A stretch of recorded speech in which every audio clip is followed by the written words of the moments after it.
down in the two-seater. She hopped in, drunk smile, said it's good to see you.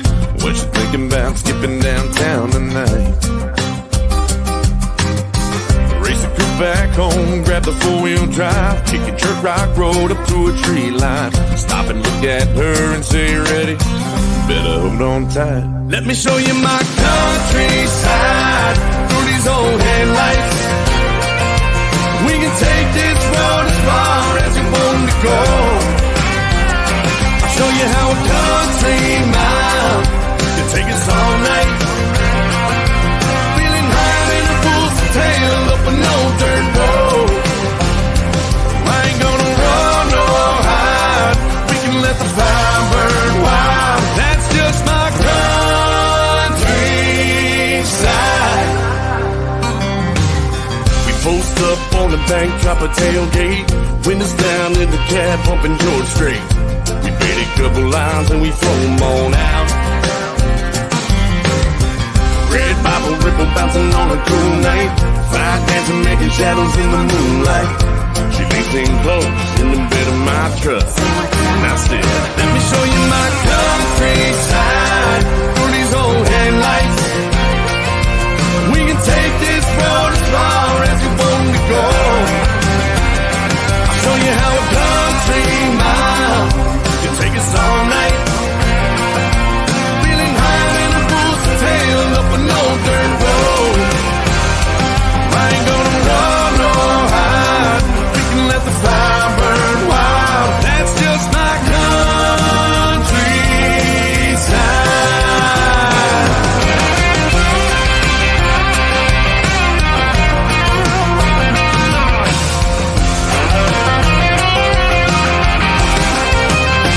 Let me show you my countryside through these old headlights. We can take this road as far as you want to go. I'll show you how a country mile can take us all night. Feeling high in the bulls and tail up an old dirt road. I ain't gonna run no hide. We can let the fire burn wild. My countryside. And there ain't nothing like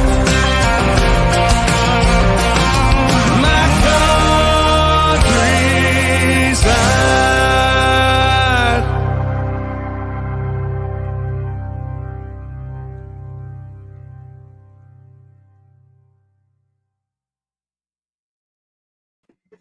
Hey, welcome to Maintain Fishing Live with me and Mike. Welcome everyone.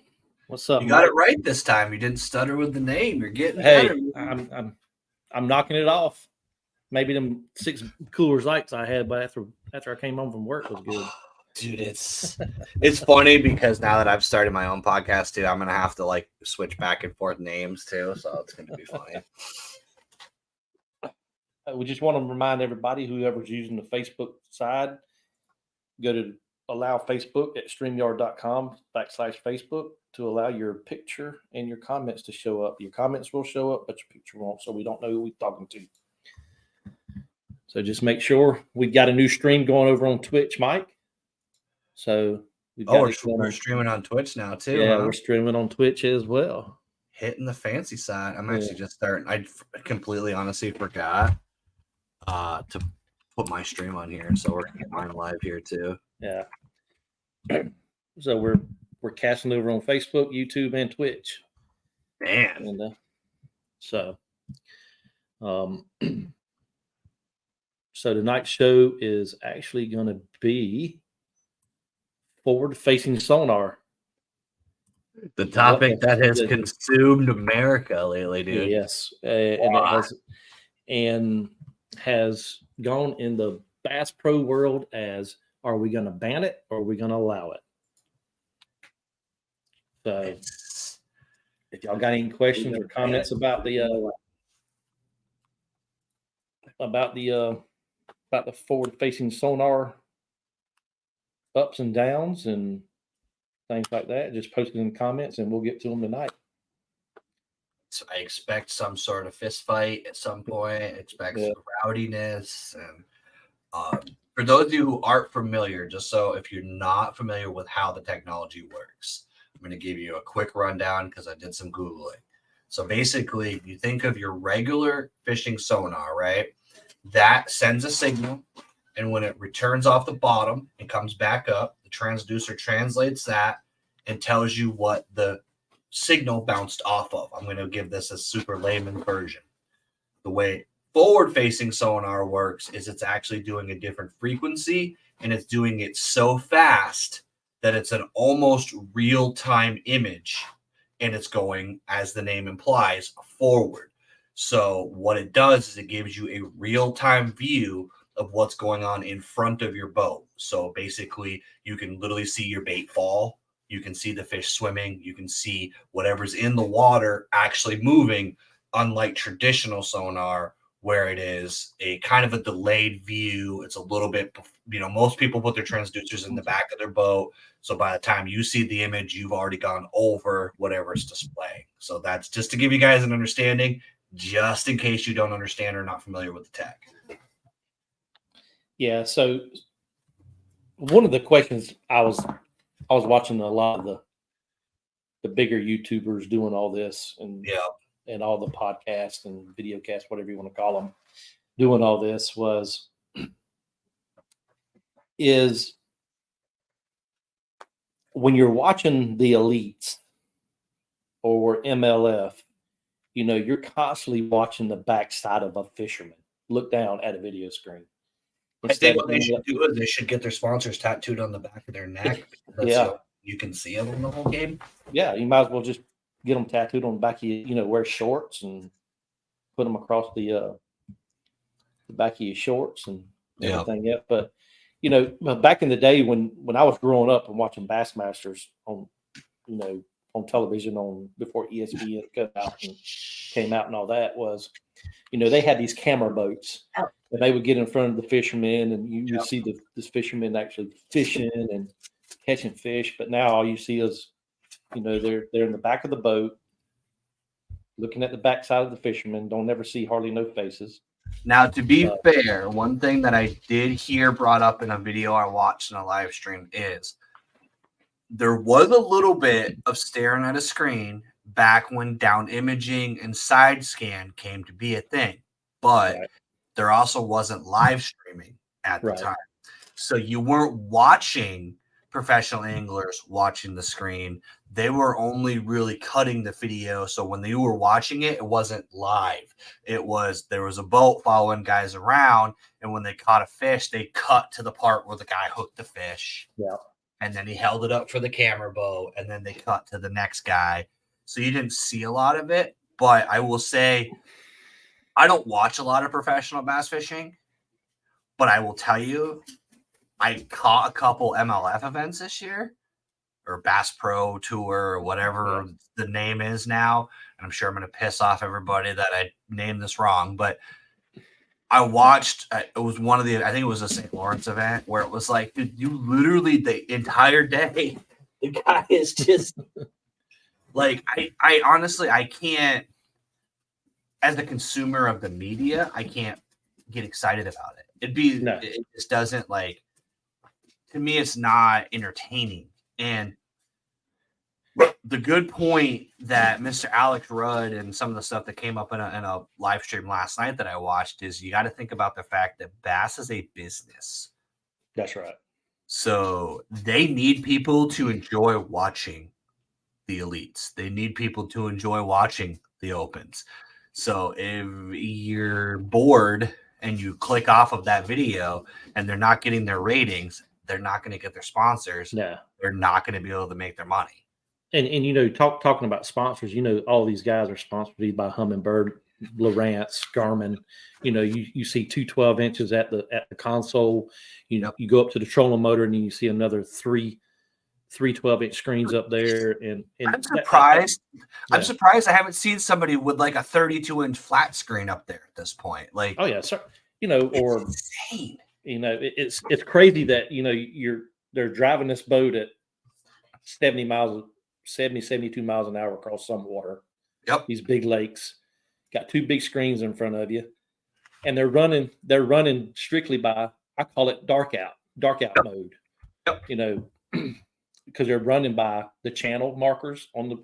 You know, they're not looking over the steering. You know, the steering column. Well, if you notice too, a lot of elites, like, and this isn't necessarily just forward-facing sonar, but if you notice, a lot of elites have deleted the windshield. Yeah. They don't have a windshield in their boat. It's graphs. Yeah. It's usually 3 graphs replacing the windshield in their console.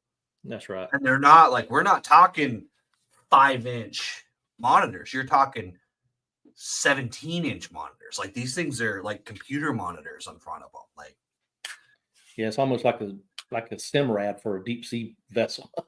so I'm curious though, like, what is your opinion on should they ban it in tournament fishing? Because honestly, does it give an edge to the angler? Sure, it does. It if you know how to properly work it. Right.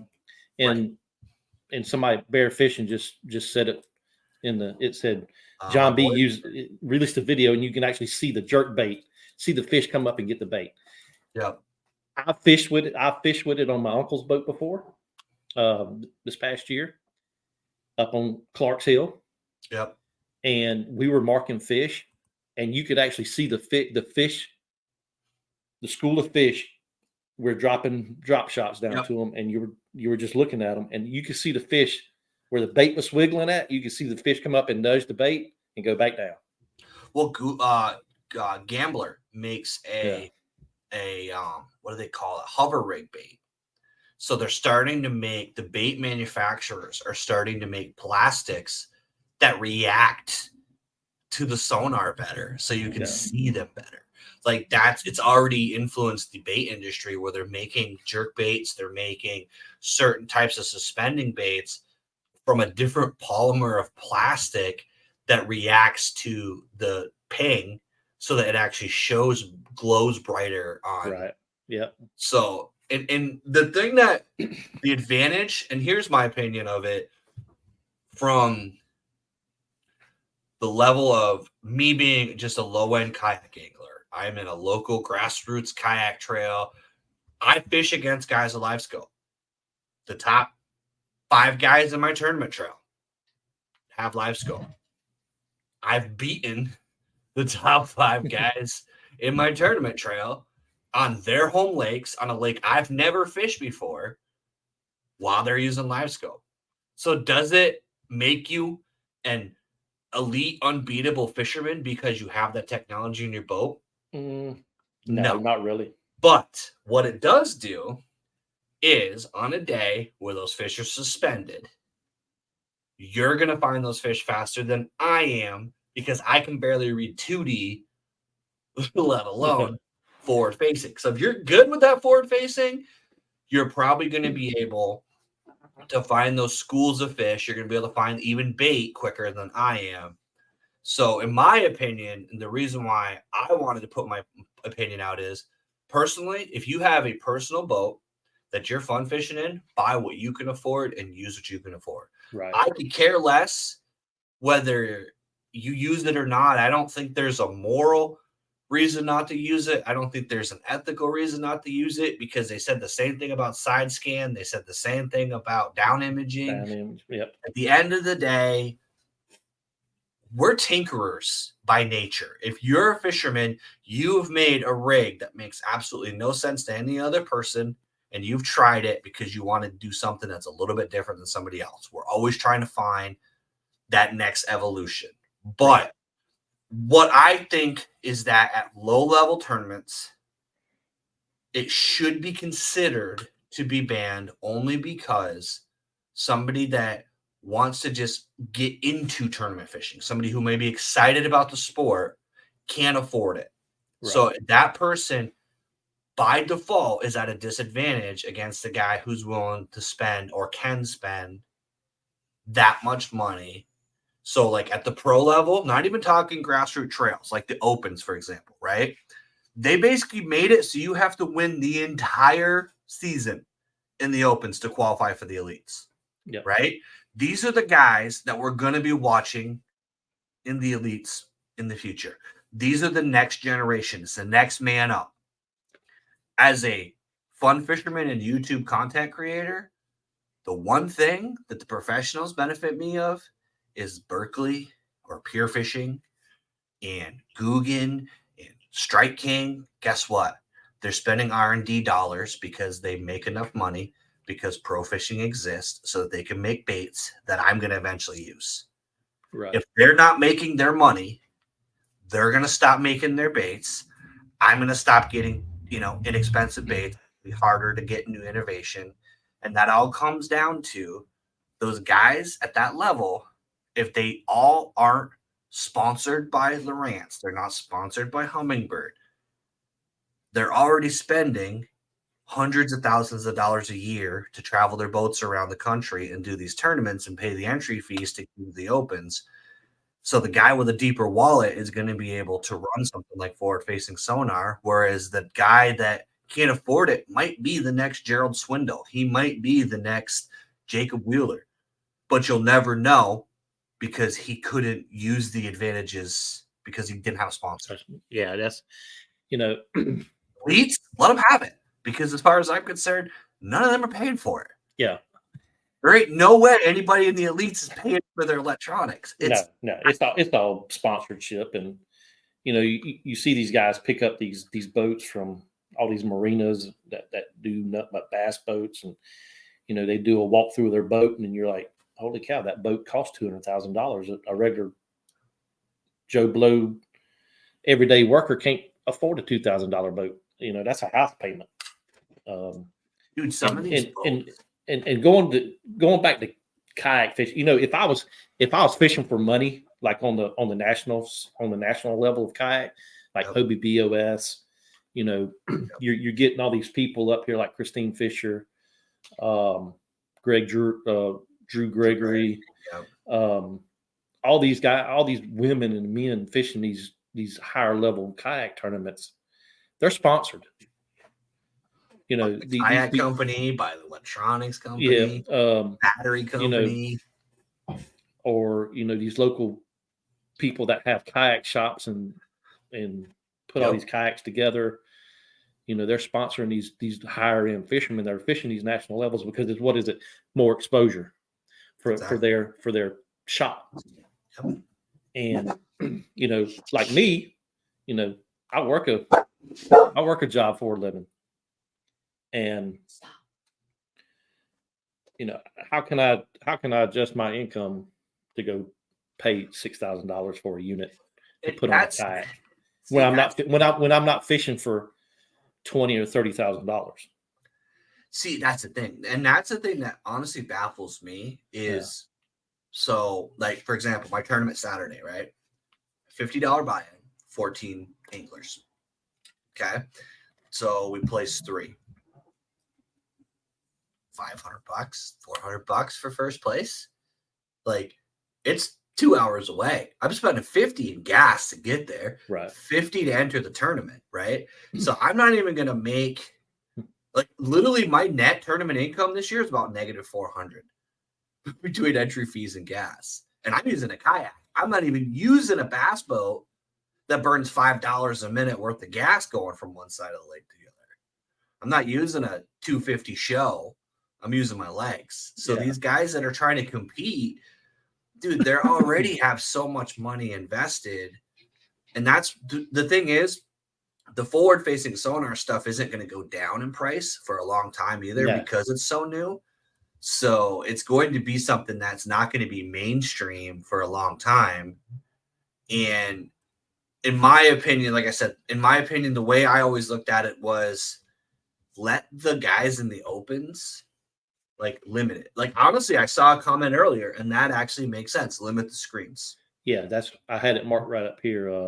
So, if you do limit the screens, that's how you control it. Because if you want to use forward facing, that's fine, but that's all you're going to use. You're not going to know how deep you are.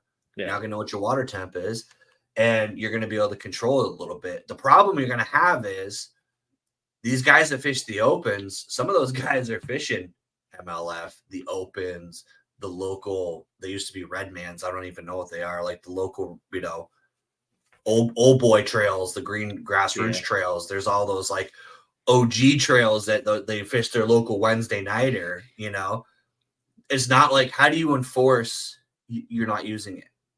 That's the question I always Yeah, had is you if you get a guy that can use it in one trail, not the other, he's not gonna.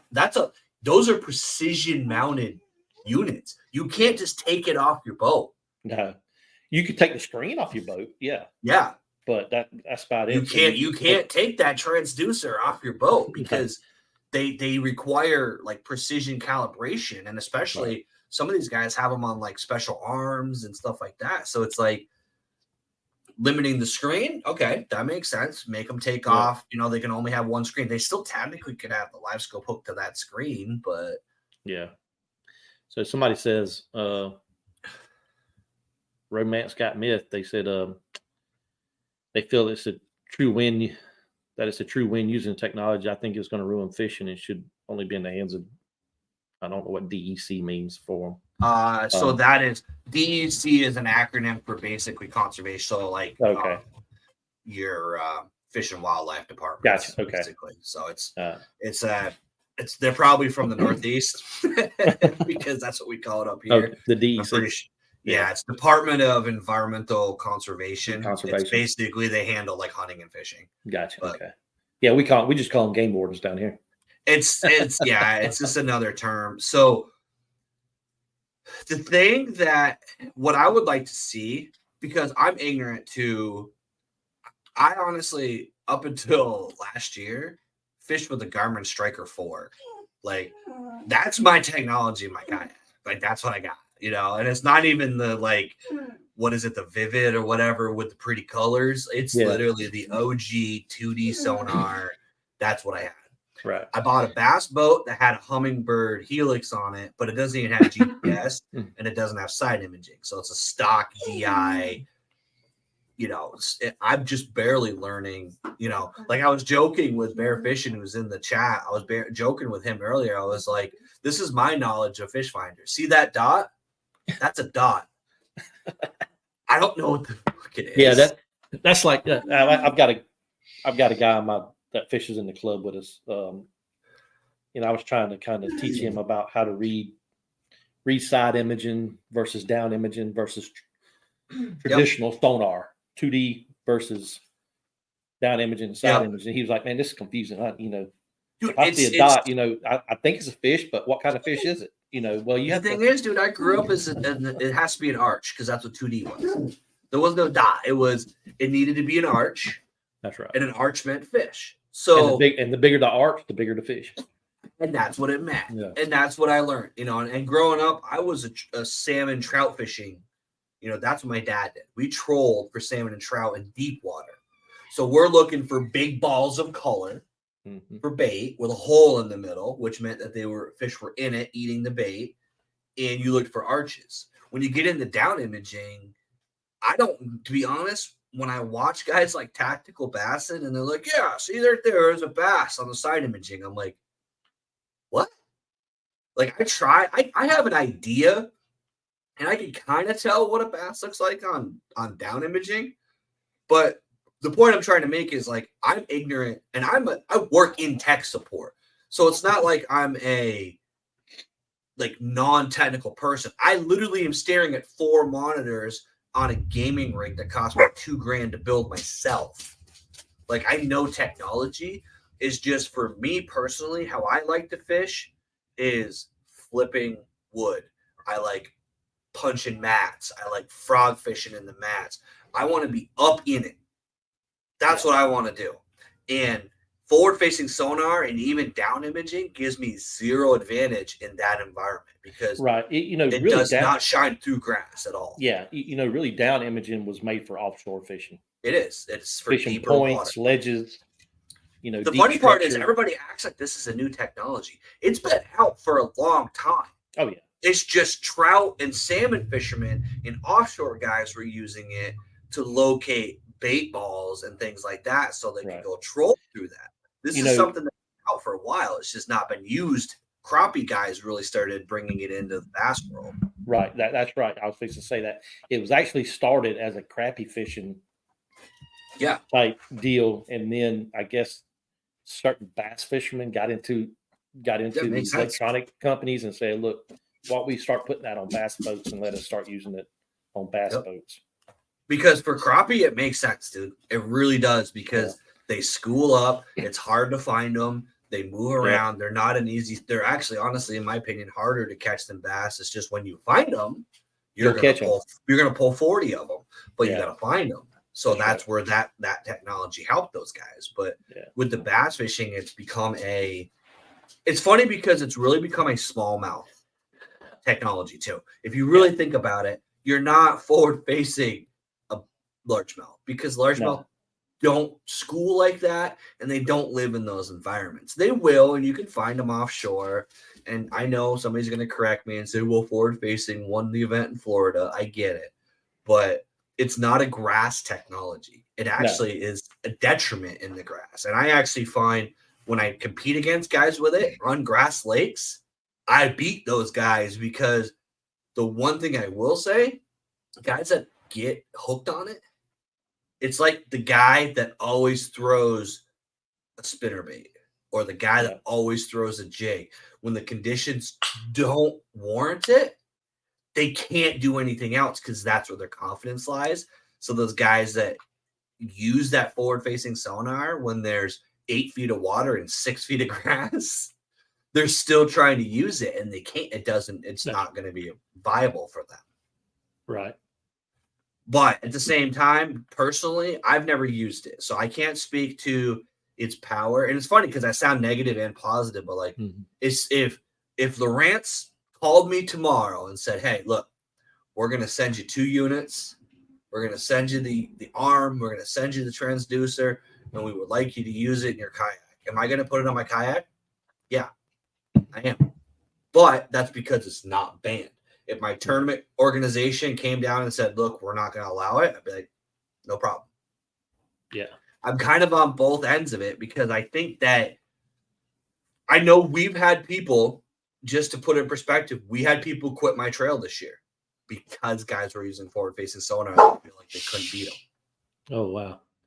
So they quit the trail because they felt like they were outmatched. Yeah. Because of that one thing. It's just like when Kayak World went to, okay, you can have motors on your kayak. Is it a kayak then, or is it a boat? But that's a whole nother topic for a whole nother night. It's kind of the same idea though, because if you think about it though, there's a lot of trails. Like Hobie's the only one that I know of that doesn't allow it, and they allow you to use it during pre-fishing. That you just can't use it when you're fishing tournament. Right. So but my trail in Massachusetts, there's guys that XI3s on their kayaks. Yeah, they got spot lock on their kayak. Oh, there's a lot of guys that I fish with a motor. Unfortunately, I did go to a motor. Just because of I can get into big reservoirs, I can fish these rivers around here a lot better. Now, are you using like a Torpedo, or are you using like? No, I use a front. I use a bow mount. Yep. It's a hand remote. Yep. So, but I want to get to little Rich's question here. He says forward-facing sonar is fishing for an 1/8 ounce jig, small plastics. So what about the manufacturers who want to make the spinner baits, crankbaits, and swim baits? They won't sell as many larger lures. No, that they won't, because if you look at forward-facing sonar, was it majority used for schooling fish, locating schools, vertical jigging, that that's drop shot all day long. To be fair, though, there's only a couple of companies, just to be devil's advocate on this one, there's only a couple of companies that only make spinner baits. Like everybody else makes everything else.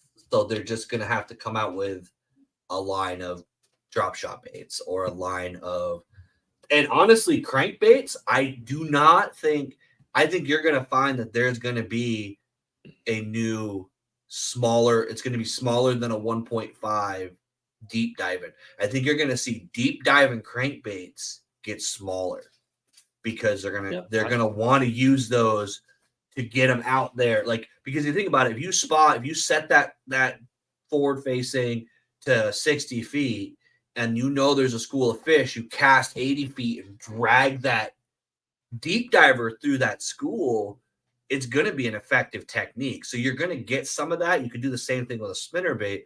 You may see the micro spinner baits. You might see the beetle spin make a comeback, something like that, where you're starting to get those kind of like smaller size baits. But I don't think, honestly, that's the thing. That's actually one of the conversations I had. I was in the chat with Alex's podcast last night, and I was saying, you got to remember that Lowrance isn't just Lowrance.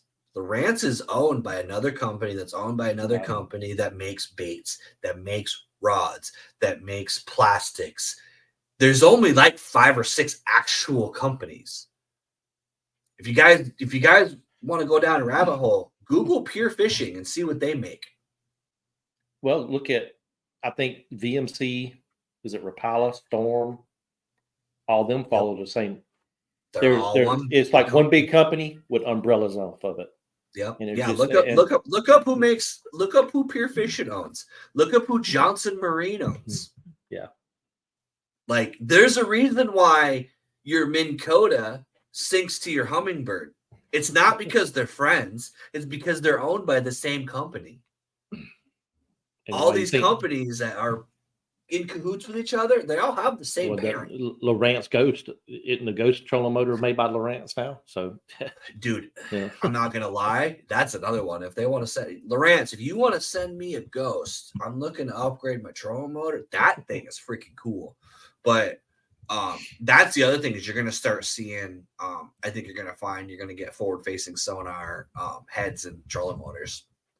I bet you see that in the next couple of years. You're just gonna start getting ones that already have. I know they have one with like Mega Live Head already. Minn Kota already made one, but you're gonna start seeing like all these guys putting their forward-facing sonar transducers right in their trolling motor heads. But I'm waiting for the VR glasses. Like, I'm waiting to be able to put a pair of glasses on and turn my head and it rotates my arm, and I'm wherever I'm looking into the water at the same time. Well, what lake was that fished for them smallmouth, and they were using them? Oh, floggers, yeah. Floggers. The freaking traffic cone, yeah. Yeah. Those things are interesting, the floggers. I mean, and there you go again. That created a whole freaking. I heard about that because I saw it, and it was another one of those. It's the same outrage that they have about forward-facing sonar. I think like, should this be legal? Yeah, I think I saw Jacob Wheeler had it in one hand, had his spinning rod in the other, and he was like this, and he hooked up. He just let it float in the water and reeled the fish up. I'm like, yep, yeah, they have them tied up paracord to their boat. Yep. So, and now that right there is one thing I will say, trying to stay somewhat on topic, but off topic a little bit, is I do think that spawn fishing tournaments shouldn't be allowed if you're removing the fish. If you're taking those fish and putting them in your live well and bringing them to a weigh-in, they shouldn't allow spawn fishing because that fish's bed is now dead. Yeah. So you've killed 1,000 bass because you weighed that fish. If you want to do an MLF style where you weigh it and throw it back in the lake, fine. But some of these like Bassmasters where they're fishing the spawn, and then granted, I know like a lot of times they're pretty strategic about timing it, so they're hitting the southern lakes, which have already hit spawn before they do it. But as a northern guy, knowing how they hit the St. Lawrence and they hit Champlain, they used to hit Champlain early. And like that kind of stuff bothers me because that forward-facing sonar is going to give them an advantage when they're starting to move in for spawn. Oh, yeah. Because they're going to be able to see those schools that are setting up to move in. That's right. And I think I listened to a podcast the other night, was aquatic biologist Shane. I think he's from Georgia, somewhere in Georgia, like middle Georgia, upper Georgia. Oh. And he was talking about that, not to get off subject real quick, but he was talking about riding that fish around in the boat off a spawn for 8 hours and then going to weigh it in, putting it into a catch tank, and then they taking it back out. Now you've ruined that fish's lifespan. Yep. And then, the 100,000 eggs that she was going to drop, even 10,000 of them survive and become mature fish. You've killed 90,000 fish. And that was kind of the point I was trying to bring home is Champlain. So that's a personal one for me because it's 20 minutes that way. They were catching the biggest bags they've caught on Champlain. Was that because of forward-facing sonar, or was it because these guys are getting better? That's the stats I want to see. I don't know. Is it because he's got? It's not like it's Champlain's new. Like I can't. It would be different if it was like, oh, this is only the third time the Bassmasters have been Champlain. Bassmasters has been fishing Champlain since before I was born. So I would really like to sit down with like Roland Martin, Gary Klein, Hank Parker. So Klein's still fishing. So yeah. So him in particular, because he came up through the ranks of when they didn't have forward facing to forward facing. Yep. And see what the majority, see if did it take more studying as far as lake breakdown, looking at maps, looking at old, I wouldn't say old footage, but old data that them bass fishermen kept back in the day. They probably got notebooks stuck in their closet or attic. Guarantee it. With water temperatures, with coordinates on them. And they used to, like, I remember back in the day, it used to be like, oh, that old barn and this rock. They would like triangulate instead of doing waypoints. It was always, I mean, I did that when we were kids before my dad had, fancy waypoints on our fish finders. We used to be like, okay, there's a big dock on the shoreline. If you between that dock and that rock, if you go 2.3 miles an hour trolling for salmon, it's the same concept. But they went from that to literally having spot lock and waypoint. They literally just pull up all their waypoints. Yeah. And when they figured out a pattern during practice, they can just push a button and the trolling motor brings them through all of those waypoints. They don't even have to drive their trolling motor anymore. It's automatically navigating them through all those courses and go right up a bank at the angle they want to go at, and it just brings them right down through there. I think if you look it up on YouTube, back in 1978-79 era of the Bassmasters, when Ray Scott was just starting all that out, everybody had the same boat. Yeah. You wasn't sponsored by a boat company. No, Bassmaster actually had the boats, provided the boats with everything equivalent on the boat. And the only thing they had was a flasher. Dude, those boats too were like John boats. Yeah. Those weren't your $150,000 skeeters. No. Those were I think they were what, Crestliner or Lund, or like they were duck boats essentially. They were just bigger version of a duck boat. They were like the trackers are now. They were like the hybrid style boat. But yeah, they all had the same boat. That was a different era, to be fair, too, because they were all required to wear suit and tie. And they were like, that was like the good old boy era. And I like the old, not to get off subject again, Mike, but I like the old jerseys they had. They had button ups, had the like the Sonar patches. Actually, big bass patch on them. Yeah. Yeah, it was.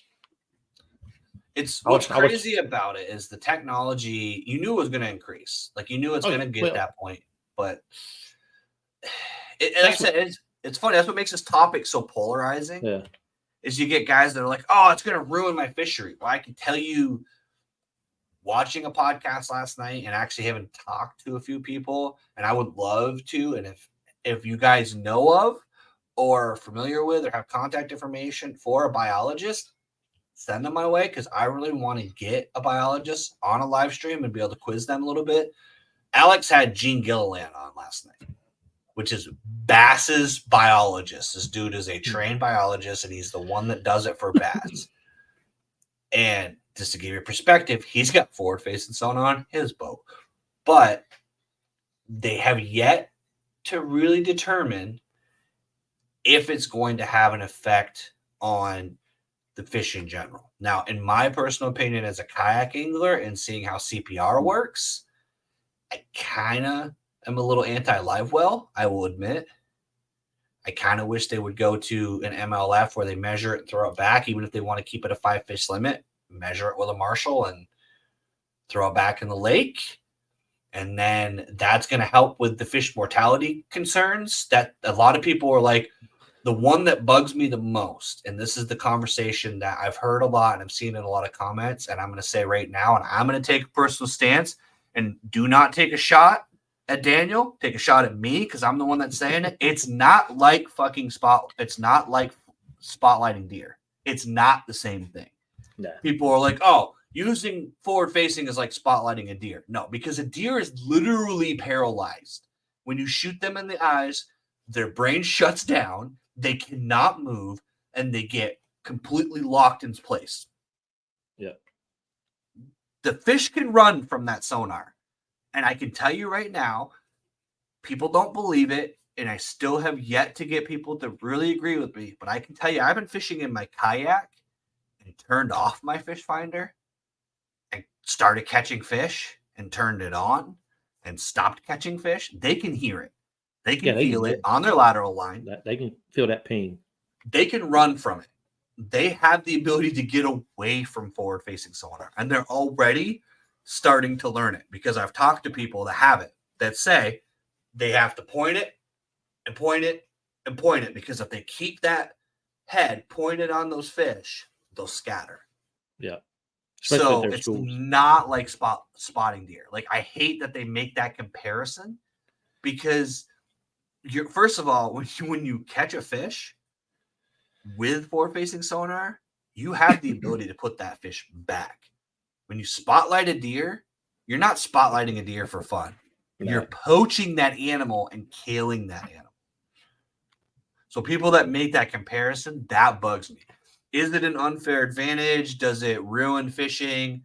That's going to get into the whole purist versus modern versus that's an argument that I can't answer for you because that's your personal opinion. But that argument right there, every time I see that in the comments, I'm like, guys, you're just opening the door for PETA to be like, see, they're disabling the fish and they're harming the fish. And you're creating an environment that's giving ammo to people who don't want fishing to be a thing by saying that.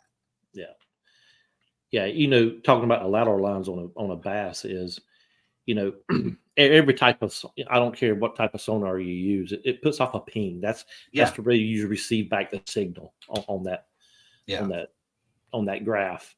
So in traditional sonar don't put as much ping out as a down imaging or a side imaging because it's not receiving as much information back. Right.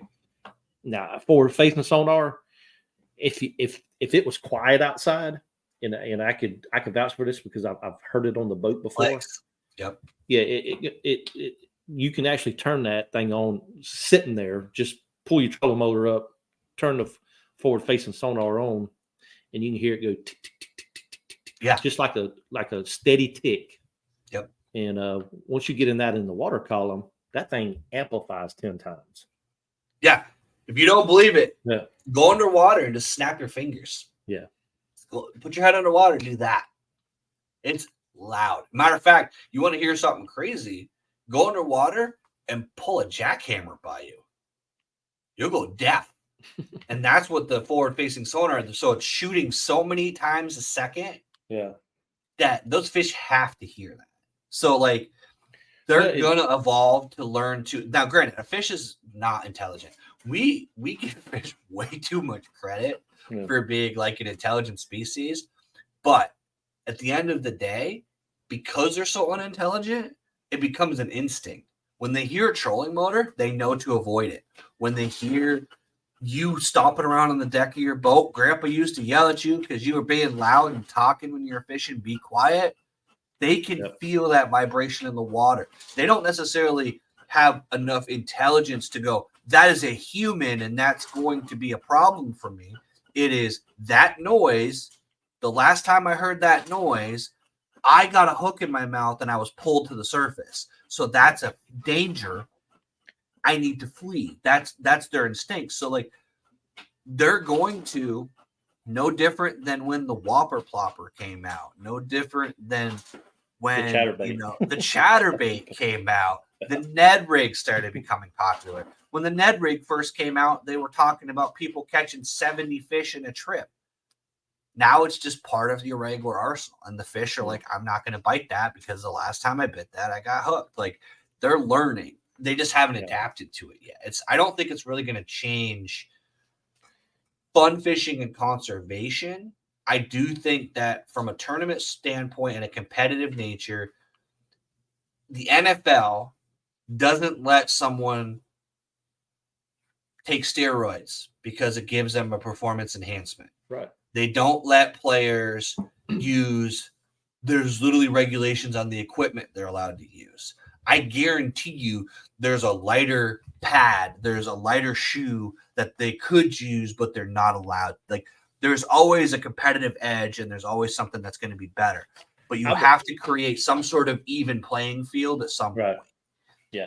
You know, I wouldn't mind seeing, even if they didn't ban it at all, if they held certain tournaments, okay, no forward face on. Yeah. And especially these rivers, like the Tennessee River. Yeah, you don't need it. You know, all the rivers that they fish, the St. John's River.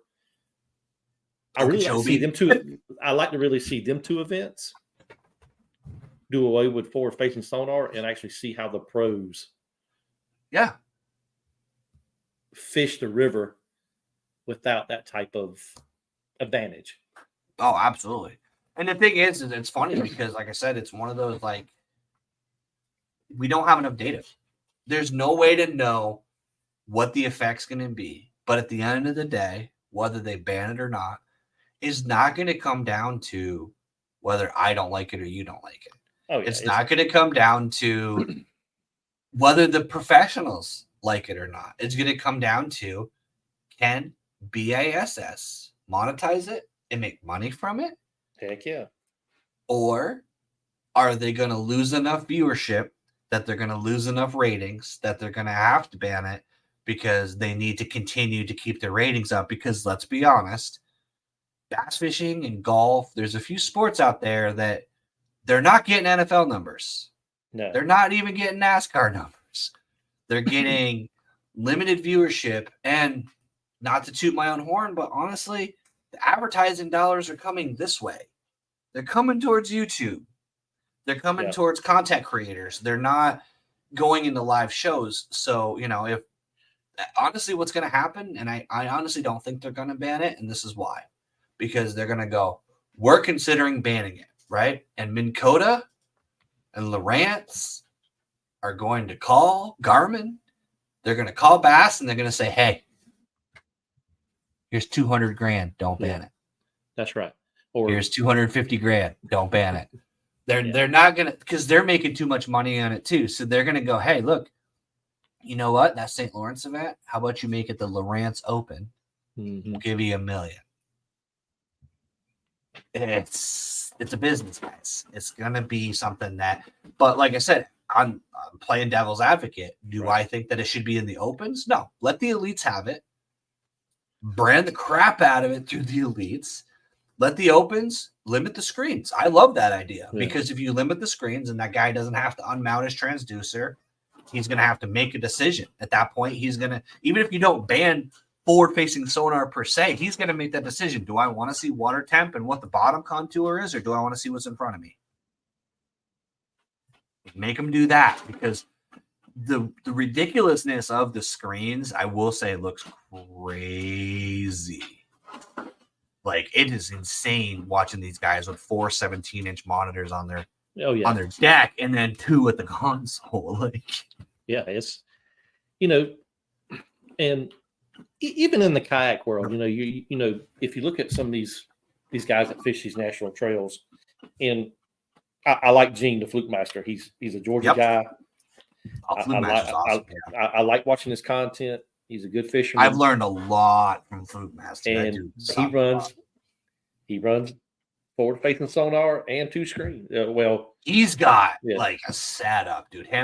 I mean, I talk to Bailey Eigret all the time, and he's got Mega Live, and he's got 2, like, his whole left side of his kayak monitors. Yeah. I don't even think he could boat a fish on the left side of his kayak because there's so much, you know, does it give the real question is, does it give advantage to someone that's using it versus not someone using it? I figured, I've watched a lot of videos on it. I've done a lot of reading on it. Can a person without it go out here and win tournaments? Certainly. Yep. If you do your study, if you do your map studies, if you do your pre-fishing, if you know what, if you know what your baits you're going to throw on that certain body of water, you can win it if you find fish. So here's something that I've thought of, and it's something that has affected my thinking. So one thing I will say, I said earlier, I'm a beat the bank kind of guy. I have a tournament Saturday, right? Middle of the lake, 40 feet of water. Edges of the lake, 12 feet of water. I cross out the middle of the lake. Don't give a shit about any of that portion, right? I fish with 3 or 4 guys before facing Sonar. You know what I know? I know 3 or 4 guys are not going to be on my docks. They're not going to be in my lily pad fields. They're not going to be going up that creek channel because they're using their forward-facing sonar and they're going out deep. So right. One thing it does do is it splits the field. You get your John Coxes, they're going to go up into the slop and they're going to do their thing. And you're not going to get everybody running that bank now because half of the field that has the forward-facing sonar is going to go out deep and use it. And the guys that fish shallow, in my opinion, I see even here in Vermont, in a lot of the places that I fish, there's less guys on the bank. I do see a lot of guys standing out in the middle of the lake, video game fishing, that probably would have been right next to me in that slot because partly, and I'll admit to laziness, I fish the shoreline because I can identify that laydown. I can identify the overhang. I can identify the riprap coming down the bank, the bluff wall. It's easy for me to go, that structure, I'm going to cast to that because of XYZ condition. When I'm in the middle of a lake, if I get into a tournament where I can't catch them on the shore, I'm screwed. I am running around like a chicken with my head cut off, throwing deep divers, throwing liplesses, and I don't drop shot for the life of me because I'm not patient enough. So, like, I have a disadvantage in those types of tournaments. So if it's a body of water that's all deep, forward-facing sonar is going to kick my ass every time. But if it's a body of water that has a diverse set of environment, you're going to get that splits. And honestly, back in the day, there used to be the flippers. And then there was the guys who won out deep and deep cranked. Because back then we didn't have a lot of the techniques that are commonplace now. But you had the guys that went out deep and they did deep cranking and deep swim baiting. And they used spinner baits and they were casting them out and letting them sink. You know, there was the deep guys and there was the flipper puncher guys. There was 2 different schools of thought. Now you got a lot more diversity. You have to be more well-rounded to be an elite at this point. If you're going to be at the professional level, you got to be able to do just about every technique and you got to be able to keep up with the latest trends. But in my personal opinion, I think that there is definitely a distinct advantage in distinct situations that guy with that $3,000 transducer is going to beat the guy with a Humminbird DI with down imaging only. Right. So Off the Hook Outdoors said some couple things here. He's talking about muskie fishing. I've never muskie fished, but that's a bucket list of mine.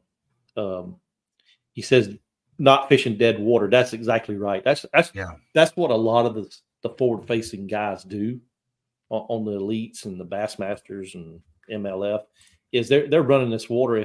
If they throw that forward facing down and scan, in an area, well, the fish have moved, I need to pick up and go.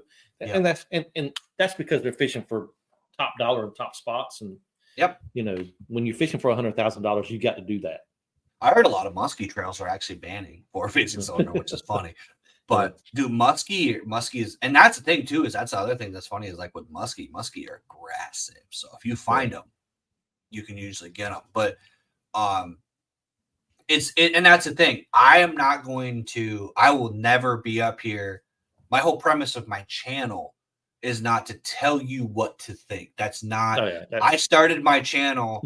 I was saying to Daniel before we even started the show, I have almost every brand of rod and reel in my kayak right now. I'm a Daiwa guy. I'm a Lowrance guy. I'm a whatever is on sale at Dick's Sporting Goods guy.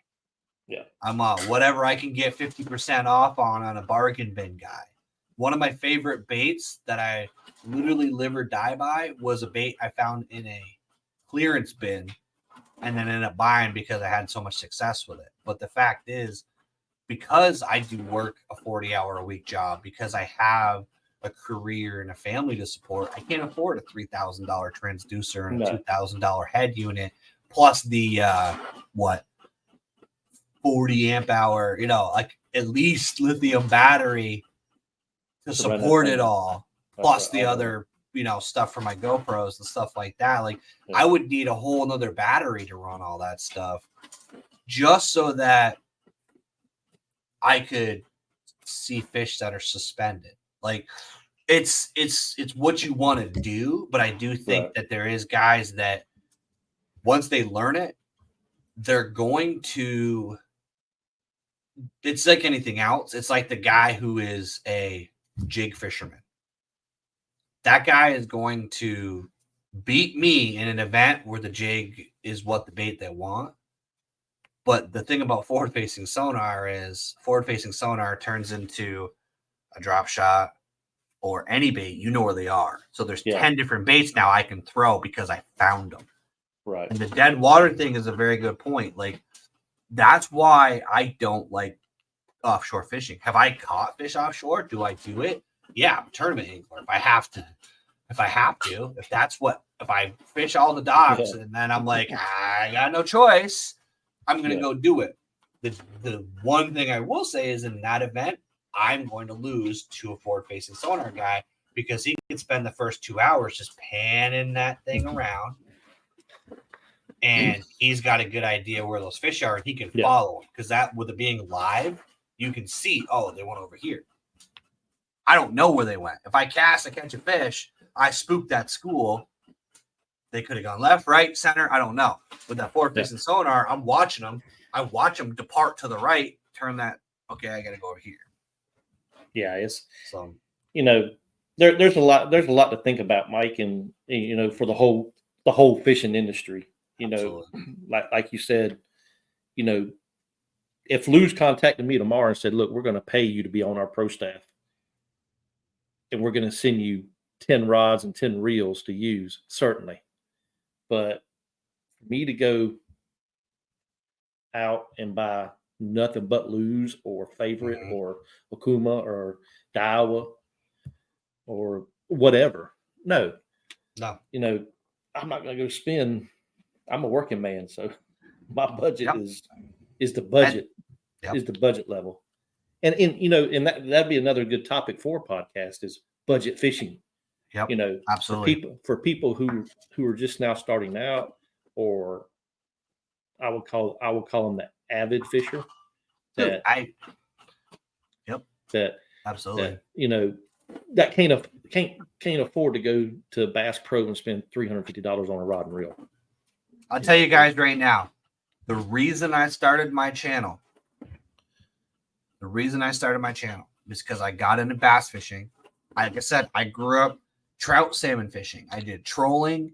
I did the whole offshore trolling for big fish thing. Got into bass fishing because of a camping trip. Whole long story. Moral story is I started doing research. Went to YouTube. That's what you do. You're going to learn a fishing technique, go to YouTube. That's where you learn it. Yeah. I discovered tactical bassing. Tactical bassing is like, oh, you got to throw a 16-inch bullworm. Let me tell you, if I throw a fucking 16-inch bullworm, every bass in my lake is going to the other side of the lake because that is not a bait that's going to work. And I'll never forget it. I was watching one of their spring buyer series things, right? And they always talk about, oh, this is a discount. This is a decent, inexpensive combo, right? And they're like a Shimano Corrado with a St. Croix rod is a discount and it's a good deal. And I'm like, $250 rod and $175 to $200 reel is a deal. I'm like, I've got Abu Garcia Black Maxes on Berkeley Cherrywood rods that cost me $49.99 at Walmart. And the fact is, at that time, my PB was 5.5 pounds, almost 6 pounds. Like I didn't really weigh it properly. Guess what I caught that on? A freaking Lose Hank Parker edition that I spent $25 at Walmart. Like, I have caught just as many fish on. A matter of fact, I still have the red rod right there leaning at an angle. That's a Berkeley cherrywood rod. Google that. They're $19.99. They're not expensive. Yeah. I've got a lot of rods, a lot of reels. And again, on the other end of the spectrum, I just bought a KVD for $140. I buy them all because I like just variety. I like just testing stuff out. But you do not have to buy $500 combos, and you do not have to buy Yamamoto Senkos to catch fish. Yeah. You can catch a bass on a GX2 Ugly Stick for $30 and a night crawler that you picked out of your backyard, and you can catch a 5-pounder on that just as easily as you can catch one on a Daiwa Tatula. It's all about knowing how to fish and where to fish and putting the time on the water. When you put that time on the water, you watch enough YouTube, you learn the techniques, you know what you need to do when you get to the situation that you're in. So yeah, dude, I think that would be an excellent topic is, talking about, because that's my whole channel, man, is just doing it on a budget. Yeah. And one more question here from on the hook. He's talking about boat position. Yeah. Fishing big lakes and getting on a school of fish and knowing how to position the boat to keep them fish from running off or whatever, swimming off, whatever you want to call it, or avoiding you. It's boat position, and you got to know how to position your boat. You got to know how to forward face fish. With sonar. So yeah, I know, I agree. It's so for me, that was the hardest thing to learn so I suck at casting to my right. Can't do it. I'm right-handed, but I fish with I reel my left hand, and I have a hard time casting to my right because I know that I position myself at a 45-degree angle so that I can make that cast that goes to my right. Yeah. And that's the kind of stuff that I could see where forward-facing sonar would help you to know that there's a school of fish over there. So then you need to turn your boat so that you can get to that angle so that you know where the fish are. Whereas, to be honest, when you're offshore fishing, a lot of times you're just blind fan casting until you find a bite. Till you find a bite, yeah. Unless you got forward-facing sonar. Unless you got forward-facing sonar. You pinpointed that fish or that school of fish. Yeah. Yeah. If you don't know, that's what I do when I'm off deep, dude. I go left, center, right. Move up, left, center, right. And then, unfortunately, I always forget which one I went when I caught the fish because I get so excited. So then I don't know which direction they came from anyway. Yeah. So I got to find them again. So, but yeah, that's my take on forward-facing sonar, Mike. And I know everybody has their own opinion, like anything in the world. But blow up the comments, guys. Give us your opinions. Tell us what you think. And like I said, here's the thing that, in my personal opinion, is that it is a tool.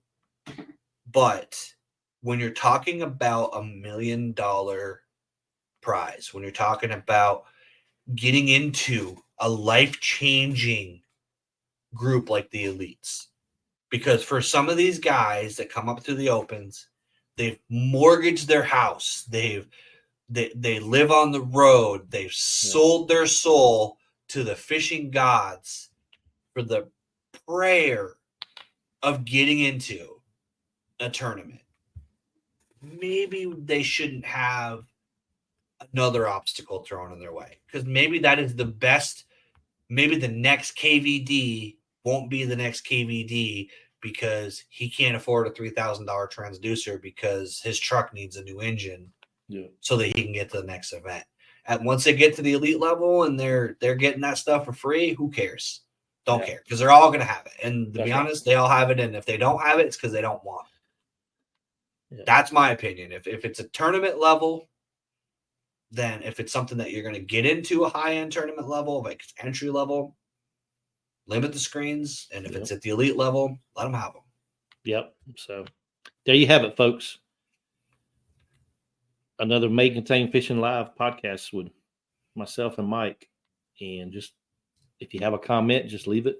I'll answer it. If you want some more advice on forward-facing sonar, hit up YouTube. There's plenty of it out there. So thank you for another show. Make sure you like, subscribe to our channels. We both have Instagrams. Mike, do you have a Facebook account as well? I do, actually. Yep. It's all branded. Yep. Vinny Outdoors across everything. Okay. And we're actually going to be porting these guys for those of you who don't have time or don't want to watch it all on video. I was talking to Daniel about this. They do allow us to port this to Spotify. So if you guys want to, I know I personally listen to podcasts while I'm fishing. Yeah. It just gives me something to distract me. So I'm going to port the whole video episode, but if you guys have Spotify, we're going to be porting these shows down there as well. I'll actually put information in my videos, and I'll have the information for the next episode of how to locate those if you want to just listen to it in your car on the way up. I know sometimes it's easier to listen to Spotify than to bring up YouTube. We're going to start porting it down there too, so you guys have another way of listening to it. Okay. So thank y'all for joining, and join us in 2 weeks for another one.